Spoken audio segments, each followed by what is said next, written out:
Hello friends, carrot beans முட்டைகோஸ் பொரியல் பண்ணுறதுக்கு கடாயில் 1 டேபிள் ஸ்பூன் எண்ணெய் சேர்த்துக்கலாம். தாளிக்கிறதுக்கு 1/2 டீஸ்பூன் கடுகு, 1/2 டீஸ்பூன் உளுந்து, கொஞ்சமாக கருவேப்பிலை, நறுக்கிய வெங்காயம் சேர்த்துட்டு பொன்னிறம் ஆகிற வரைக்கும் வதக்கிக்கலாம். இப்போ நம்ம நறுக்கி வச்சுருக்கிற கேரட்டு, பீன்ஸு, முட்டைகோஸை சேர்த்துக்கலாம். இதுக்கு தேவையான அளவு உப்பு, 1/4 டீஸ்பூன் மஞ்சள் தூள் சேர்த்துக்கலாம். பச்சை வாசனை போகிற வரைக்கும் நல்லா வதக்கிக்கலாம்.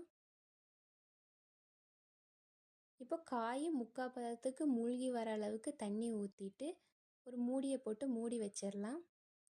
காய் நல்லா வெந்து வந்த உடனே 3 டேபிள் ஸ்பூன் துருவிய தேங்காயை சேர்த்து வதக்கிட்டு அடுப்பு ஆஃப் பண்ணிக்கலாம்.